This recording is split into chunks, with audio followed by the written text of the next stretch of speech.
Engineer black টিপ তুলো কেন? আমার হাত চিনের উপরে ব্ল্যাক টিপ মারা, তাহলে কে পাওয়ার দিচ্ছে? আরে স্যার আপনি যদি এরকম করেন আমরা কি করবো? এটা আমাদের যুদ্ধের সময় কতজন মেহবুব নাকি আমরা কি করবো? আমরা 364টা বুথ হয়ে গেছে। तुम्हारा क्या नाम है भाई? तुम्हारा नाम क्या है भाई? भाई तुम्हारा नाम क्या है भाई? तुम्हारा नाम क्या है? तुम्हारा नाम क्या है?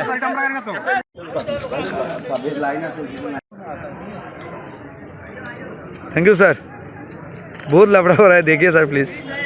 এখন শ্রীনাথপুর হাই স্কুলে 26 নম্বর বুথে যে ঘটনা ঘটেছে, এই ঘটনা সম্বন্ধে যদি একটু বিস্তারিত বলতেন। এটা ভারতীয় জনতা পার্টির কিছু দুষ্কৃতকারী 53/26 polling station Srinathpur high school এর দক্ষিণাংশ, এখানে ইভিএম মেশিনে যেখানে ব্যালটিং ইউনিট, সেই ইউনিটে হাত চিনের উপরে ব্ল্যাক টিপ লাগাই দেওয়া হয়েছে এবং আমি যখন এখানে চেক করতে এসে এটা দেখে সঙ্গে সঙ্গে আমি প্রতিবাদ করি এবং এখন পর্যন্ত সেখানে 391টা বুথ হয়েছে।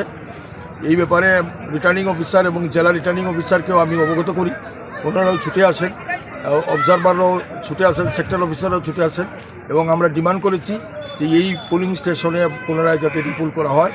যদিও রিটার্নিং অফিসার এবং জেলা রিটার্নিং অফিসার এসে আমাদেরকে লিখিত কমপ্লেন দেওয়ার কথা বলেছেন এবং বুথটা যাতে চালু থাকে তার জন্য আমাদেরকে অনুরোধ করেছেন। আমরা এই শর্তে রিপুলের শর্তে আমরা এখানে বুথ প্রক্রিয়া চালু করার জন্য আমরা আশ্বস্ত দিই, আমরা সম্মতিও দিইনি, বলপূর্বকভাবে রিটার্নিং অফিসার এখানে কাজ চালিয়ে যাচ্ছে।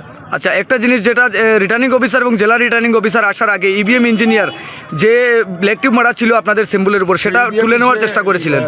মেকানিক এখানে এসে বলছেন যে রিটার্নিং অফিসার বলছেন সেই ব্ল্যাক টিপটা উঠানোর জন্য, তখন এলাকার জনতা ক্ষুব্ধ পুলিশ তাকে অ্যারেস্ট করে নিয়ে গেছে। Thank you. আপনার পরিচয়টা প্লিজ, আপনার পরিচয়টা প্লিজ। আমি বদুজ্জামান, বিরোধী senior election agent. Thank you, thank you. পুনরায় বুট হোক, আমরা বুট ওখানেও মারছি দেখছি না।